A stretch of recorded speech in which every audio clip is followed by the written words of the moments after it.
Welcome to Football Today, team profiles and projections. And today we are looking at number 2 in our power rankings and number 2 in the NFL last year, the San Francisco 49ers after a 12-5 season. Justin, this team was dominant last year. Offensively, 3rd in points per game, 1st in EPA per play. Defensively, 3rd in points per game, 10th in EPA per play. Offensively, the numbers are nuts. It's head coach Kyle Shanahan's 8th season as their head coach. No OC. Nick Sorensen is his first year as DC after they fired Steve Wilkes. Sorensen was their nickel coach. Justin, they've been to the NFC Championship 4 out of the last 5 years.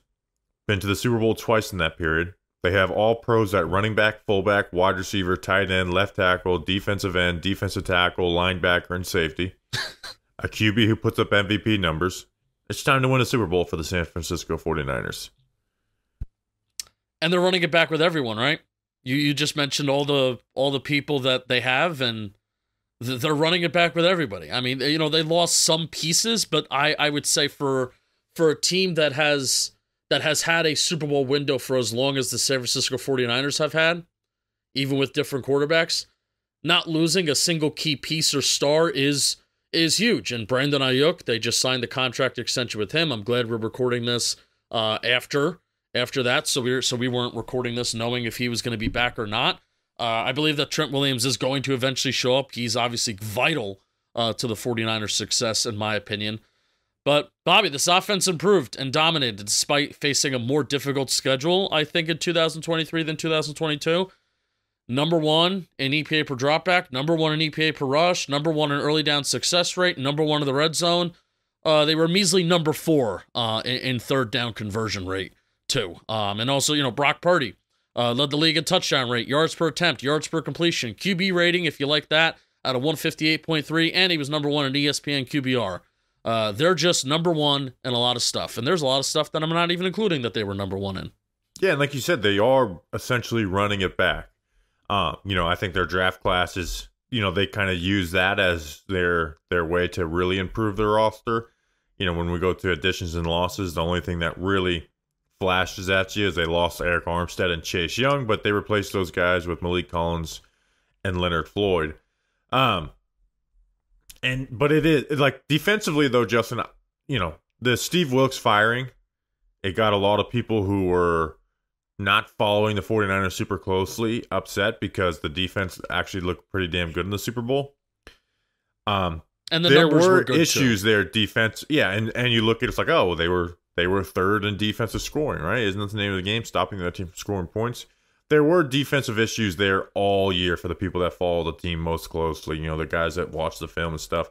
And there were issues that just didn't mesh. The back end and the front end of the defense weren't well connected. It was actually a smart firing. So we're talking about a team that got so damn close, is bringing back essentially everybody. And even the guys they lost, they replaced with notable players. And I think they can have potential to be a lot more in sync on defense. Yeah, and it's rare that we jump between offense and defense so fast on these TPPs. But, Bobby, I listened back to, this is before I was full-time on Football Today. I was on the Football Today episode where we were talking about Steve Wilkes being fired. And I know that we did a decent amount of research for that episode because it was a big topic. Like you said, with a little bit of controversy behind it, it was kind of like, are you following the 49ers closely or are you just looking at this through a vacuum? And through a vacuum, it's like, well, why did they just fire him? And they have a really good pass defense. So sure, the EPA per rush wasn't great, but you can kind of live with a not so great run defense as long as your pass defense is great. And Bobby, one of the things that stuck out is that they weren't great on third down last year. They were I think middle of the pack in red zone. So those are two like flash things for me. Is if you're not good on third down, if you're not good in the red zone, those things kind of flash for me. And then also, I think more importantly, you have players like Fred Warner, you have players like Nick Bosa talking about how this defense is not in sync. And they've relatively been in the same scheme for a long time now between Saleh, D'Amico Ryans, and they've had a lot of success doing what they do. Now, it could be on the 49ers, and it could have been on Shanahan and the hiring of Wilkes in the first place of, all right, well, if you want to hire somebody to run this Seattle Seahawks cover 3 Legion of Boom stuff, then you got to make sure that you hire somebody who is going to run that defense. But also, on the other hand, if you feel like you've had success with stuff, run it. Make sure your players are comfortable in it. Make sure your players can thrive. Because in 2022, they thrived, man. That front, they were dangerous. They're running tons. They're running stunts. They're running twists. Nick Bosa has a QB hit season in the 50s that only a person with the last name Watt has had since they started tracking QB hits, TJ or JJ. So it didn't seem like they were as attacking defense as they were in past years. No, absolutely. And like you said, it showed, like, it's on Shanahan for hiring that guy and not being a good mix. But, I think he made the right decision to move on and bring someone who's been up through that 49ers situation, and Nick Sorensen. Sneeze. Up here he goes. And I can't even count it since he's off camera. I usually like to count Bobby Skinner sneezes. But let's talk about the offense, Justin. It obviously starts with Brock Purdy. He's the quarterback of this unit. The idea that anyone can just run this offense, to me, does drive me a little nuts, right? Like, they literally traded Trey Lance, who they traded all these for. Like, they didn't do that for no reason, right? He couldn't run the offense the way that they needed.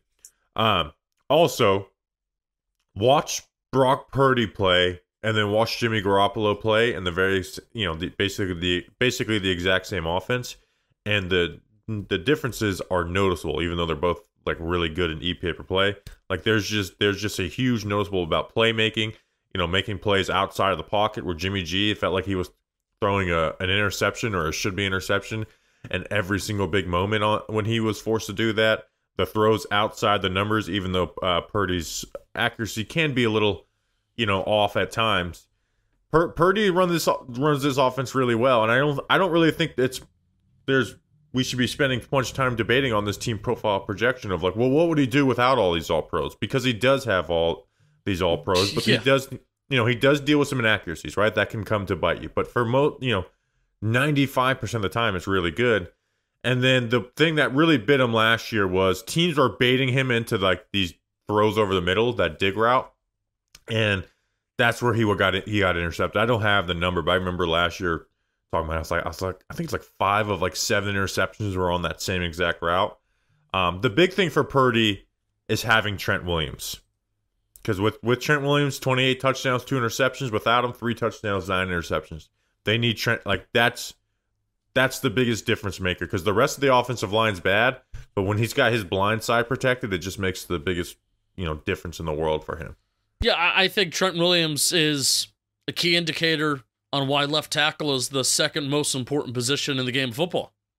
Easily. Because you see with and without him, and a lot of people may even attribute that to with Debo and without Debo, because I'm pretty sure Debo Samuel and Trent Williams missed around the same period of games last year. So that wasn't great. That was the worst adversity, at least injury-wise, that the 49ers had to go through last year, is when Trent Williams and Debo were both kind of struggling with some stuff. And I think Debo actually missed part of the Super Bowl, too. You saw that in the receiver documentary, too. So, but relatively, the 49ers were a very, very healthy team last year. So health, I actually think health is a huge X factor for them heading into this year. But Trent Williams, for sure, like, people do talk about Debo, like, oh, this offense rides on Debo. I think this offense and its success rides on Trent Williams, because the rest of that offensive line, it's not good. It's just not good. Oh, it just changes a million different things that they can do. One, the difference maker they makes in the run game. Even the rest of their offensive line is not bad. Which the rest of their offensive line is pretty good in the run game. But in the passing game, it just, when your blind side is protected, it allows you to do so much more offensively. It allows you to call so much more offensively. When it's not there, you see the difference, right? It's rushed, right? And you saw the interceptions come with that. Now, Debo is a huge part of it too, though, right? Huge. Like, in fact, people will try and discount a little bit of what Debo does, because out of all the All-Pros, he's, like, I think the emergence of Ayuk has made people downplay Debo a little bit, but it is a huge advantage to have a guy who can do what he does as a receiver, even though it may not be the same way that Ayuk does it, and he gets over 3 carries per game for 6 yards per carry. Yep. Like, imagine like an offense that, you know, throws a lot of motion and a lot of different shifting and stuff at you. And when Debo's in motion, you have to account for the fact that he might get a handoff and be good at it, and it's not a trick play when he does it, right? You're not looking for that one trick play. No, it's like, no, you can just hand the ball off to him, and he's gonna ball, right? And then you have a tight end in George Kittle who is a two-way player. You have a fullback like Kyle Juszczyk. It's just this run game with Debo and Christian McCaffrey is just.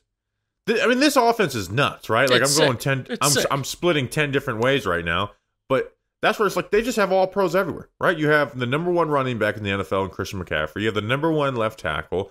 You have 2 all-pro wide receivers in Ayuk and Debo Samuel. You know, Ayuk on this team full of studs and stats.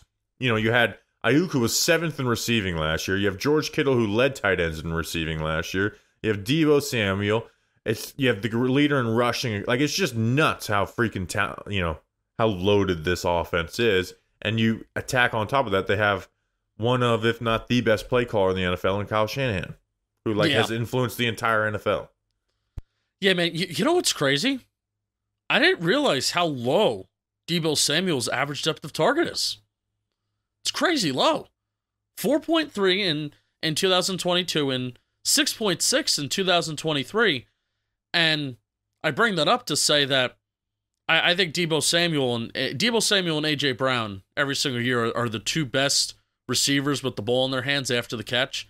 I mean, these numbers are just nuts. I mean, going back to 2020, 12.1 yards after the catch per reception, 10 in 2021, 8.8 and 8.8 the last 2 years. Now, the average up the target is low.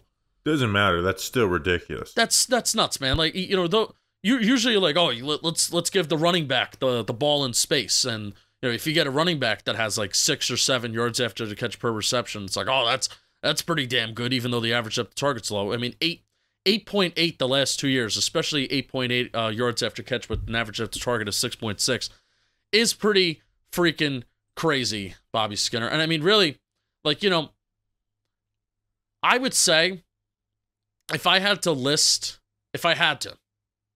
Just based on eye test, out of all the skill position players, let's take McCaffrey out of it for a second, because let's just talk about the passing game. People of importance for the 49ers' success passing offense, I would put Debo 1, Kittle 2, and Ayuk 3. Even though Ayuk, when he's on the field, I think he's the leading receiver in EPA per play. When he is on the field, he has the highest EPA per play out of all receivers that qualify. Brandon Ayuk does, which is crazy. Yeah, and thank God they got something done, right? Yeah, they needed to. You know, it's very funny how it was like the trade was happening, and then now he's just signed. Like, I felt like that was we put a do not talk about Ayuk contract until something's done rule on Football Today. Now we could finally talk about it. Thank God that's done, because there was no reason for this team that's in a Super Bowl window to make themselves a worse team. Yeah. Which, and also, Brandon Ayuk, are you sure you want to go to Pittsburgh or New England? Are you sure? Yeah. Like, I know we're talking about, you know, difference of millions of dollars, right? It's very funny sometimes from the outside. It's like, for only $1 million more per year, you went to this team? It's like, yeah, that's an extra $4 million in my life. So, you know, like, he was seventh in just total yards on this team that was stacked in all those areas. And he is the wide receiver who just, hey, go run every single route, right? We're not going to motion you to set you up for an in breaker. It's like, no, just go win on the sideline, right? Well, that's the ultimate test of how good of a wide receiver are you. Is we're going to put you on the sideline every single route, right? Every single route, depending on what the coverage is, you can do this. And he goes out and does that, and Purdy's shown great timing to get all that stuff done. Yeah. And we haven't even talked about George Kittle. They have Jawan Jennings, who's a good player for them. Ricky Pearsall, when he gets back from that bullet wound, he's going to be interesting to see how they use him. It's just they got options on options. And I'm going to tell you why passes to wide receivers were so effective last year, Bobby Skinner. We're talking about Ayuk. We're talking about Debo. Kyle Shanahan did something different last year.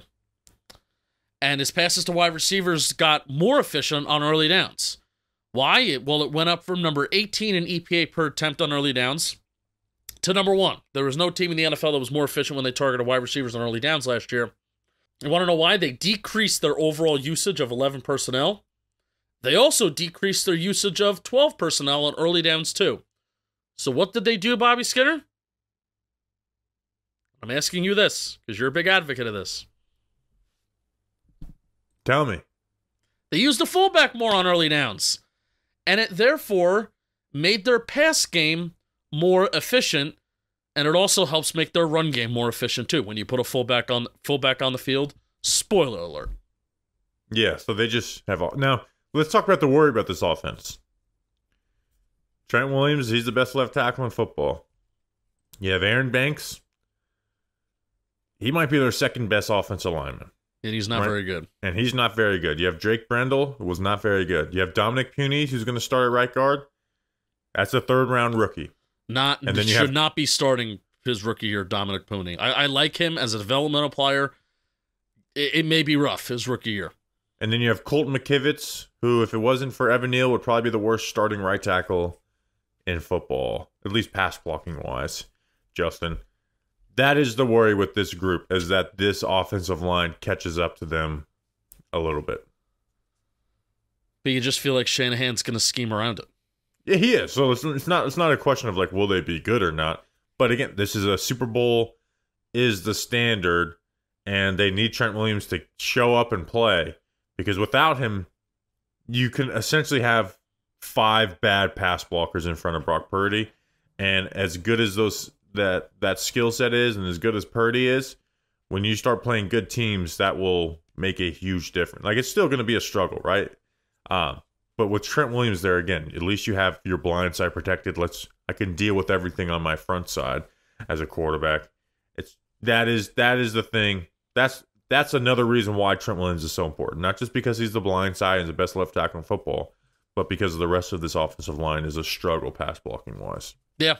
But they're also really good running the ball. And I have a crazy number for you. Do you want to hear some crazy numbers? Hit me. And this is from Warren Sharp, because he went back to True Media's history since 2000. And I'm a big believer in the NFL is all about a numbers game, right? If you have 5 blockers with 6 guys in the box, well, guess what? I think that's a favorable run front, because if your 5 blockers take care of business, that means you have a running back that's 1v1 versus a guy that's in the box, and that's an ideal matchup, right? Well, the 49ers don't care about numbers games. They don't care about it, because there is no other team to record at least a 47% success on early down running back runs while facing a loaded box rate of 82% or higher than the 49ers. There is no other team to record at least a plus .05 EPA per rush on early down running back runs while facing a loaded box of 81% or higher. The 49ers show sheer true efficiency despite running against these stacked boxes. Like, we sit here sometimes on these TPPs and saying, why are the Tampa Bay Buccaneers just continuing to run into stacked boxes on early downs when it doesn't work? And it kills them. It kills their offense, and it forces Baker Mayfield to play hero ball on third down. Well, the 49ers do that, and they're more efficient than any other team basically since 2000, which is crazy. Maybe even ever. Well, that's what happens when all 11 are invested in it, right? And there's some frustrations earlier, like Ayuk, like, why isn't he playing? He's so talented. All from the wide receivers in. You have a tight end in George Kittle who gives you that receiving threat. You know, again, number 1 in tight end receiving yards last year. He's an all-pro blocker at the tight end spot too. You have that fullback in Kyle Juszczyk, and they teach it, they coach it, they drill it into it, right? It's a mindset. They coach, and then by the way, they have Chris McCaffrey, the best running back in football, to go on top of that. So it's just hard to defend when they're going to move guys around. They're going to run zone. Like, they just do so much to throw at you that it's impossible to defend. And we add the Deebo Samuel element to it. There's just too much, bells and whistles that just make it hard to defend this team. Do you want to talk about them defensively? Let's talk about them defensively. What do you got? I mean, they basically kept everybody, except for, again, they upgraded, to me, in my opinion, upgraded from Chase Young to Leonard Floyd. Leonard Floyd is not a perfect player, but he does get production consistently. They downgrade from Eric Armstead to Malik Collins, even though Malik Collins is a good player. And then the rest of the front, I mean, you have Nick Bosa, Defensive Player of the Year, and Javon Hargrave, who's, at the top for defensive tackles as a pass rusher every year. This is a front that's just going to get after you, and you have the back end who can take advantage of it with the Charvarius Wards, Fred Warner, who's the best linebacker in football. But it does start up front for the 49ers. Charvarius Ward, he led the league in pass deflections last year with 23. That's crazy, man. First in pass breakups, third in forcing completions, second in interceptions for corners. I mean, he was just a monster for them. Did he get all pro, by the way? There's a star next to him, which means I think just a Pro Bowl. He got second team all pro. Okay, so I my opening line, I forgot to pick cornerback in the all pro. So they have all pros at 9 different positions, and quarterback's not even one of them. And Charvarius Ward, I feel like, is the least talked about star on that team, if you want to call him a star. Yeah, because they have this list of so many freaking stars, and I just kind of proved that with that. But it does start up front with them. Nick Bosa, the best player on this defense, a top 5 defensive player in the NFL. And he's a dominant two-way player, and he wins with power, right? You go watch Nick Bosa. How does he win? He wins with power. And that is not what tackles are preparing for on a week in, week out basis. They are looking for the speed rushers, all these pass rush moves, where with Nick Bosa, everything starts with power. And that, when you can bring that consistently, it just allows you to use everything in your bag. And Nick Bosa does that. And then you have Hargrave, who can, will kill you on the inside with speed. It's going to be interesting to see, though, how Leonard Floyd and Malik Collins mesh into this defensive unit, because it is a big change going from Chase Young to Leonard Floyd's not a big change, and Young's only there for half the season. But the Eric Armstead loss, even though he hasn't been the player he once was the last couple of years, and 49ers fans will probably try and downplay it, that is a decent downgrade to Malik Collins. Yeah, well, I'm even going to say that's why Javon Hargrave is my X factor heading into this year. To take that step up. I mean, as even getting back to what he did in 2022, getting 2 years ago, he's like second in defensive line pressure. Right, but even that interior needs to get better from a run defending standpoint too. So that's my worry a little bit, is that teams will try and lean on them a little bit, because you've lost Eric Armstead. Malik Collins has not been great in the run his entire career. Hargrave can play the run well, but he's not like this big, strong dude in there. He's someone who wins with speed. Right. Is that teams will be like, you know what? We're going to double team the interior. We're going to lean on them. We're going to trust our guys out on the edge, and we're going to duo you to death. We're going to double team you to death on the inside and just try and run it down your throat and slow down the game. That's like the worry from this 49ers defense. But at the same time, like, you have Fred Warner, who's the best linebacker. I feel like it's a small worry. Yeah, it is a small worry. But they were a bad run defense last year, right? I mean, you look at it like, they were 3rd in total yards. They were 14th in yards per carry and 26th in total EPA, right? And that's with a team that is playing with a lead and teams are trying to play. So they were bad as a run defense last year. And I think that's where the move to Nick Sorensen will upgrade it, though, is that you'll have the back end more in sync with the run game, where it wasn't that way last year. Yeah. But even that front in general, Bobby, like I watched every single snap of Nick Bosa's 2022 for a project that I may or may not ever put out. But I really enjoyed it. I enjoyed doing that because Nick Bosa had one of the best seasons for a pass rusher ever. And one of the things that I noticed, man, is that front just attacked. And Nick Bosa, strong, and he takes efficient paths to the quarterback. But one of the things that they did in 2022 is the stunts and twists that they ran were so effective, were so helpful, because you had strong guys that got after these guards. You had strong, fast, physical players, and I just feel like the 49ers defense last year lost that. And if the players have their way, like Fred Warner, like Nick Bosa, because there were players that were outspoken last year about, we were not comfortable, we're not doing the things that like our identity is based in. If the players are kind of having their way, then they are going to get back to some of the things they were doing in 2022 And before that, when you have D'Amico Ryans, when you have guys like Robert Saleh. And I think they will, right? Yeah. Like, I there's a reason why, Steve Wilkes was fired almost immediately after the Super Bowl. It's because they do want to get back to those things and putting it in their players' hands. Other defensive notes, I like that they brought in Devondre Campbell to help while Dre Greenlaw is out. Hopefully he gets back, it's as soon as that he can. And the other things in the back end, Hufanga, it's going to be interesting to see how they use these three safeties because Hufanga, Jair Brown, and then I don't know if he's going to get playing time, but I love Malik Mustafa. And if you could play the run the way he does and tackle the way he does, I just feel like guys like that make it on the field. But my X factor is Jair Brown. Because I don't have really anyone I'm not going to put someone on the offensive line and just be like, well, be good, because I don't see it happening. Right. And then you have all these stars at other positions. Can Jair Brown, a second-year player out of Penn State who's really versatile, he plays everywhere well, can he be a guy that becomes a weapon for Nick Sorensen? So that, like, Jair Brown is my X factor because I think he's really talented. You can use him in every area. And I think the 49ers will get the most out of him. So that's my X factor. I love it. Additions, losses, draft class? Additions, Josh Dobbs, Kyle Allen, the quarterback, Leonard Floyd, Yator Gross-Matos, Malik Collins, and Devondre Campbell. Loss, Sam Darnold, Chase Young, Eric Armstead, Javon Kinlaw, and Tashawn Gibson. Okay. I'd say it's pretty even. I mean, if you go one for one, the biggest one is a loss, going from Eric Armstead to Malik Collins. Yeah, but even like Eric Armstead had a really hard time staying on the field too. Right. Aging veteran. So one for one, and then the draft class. I do think these. I mean, you have Ricky Pearsall, who we'll see when he gets back. He got shot. Our friend Ricky Pearsall.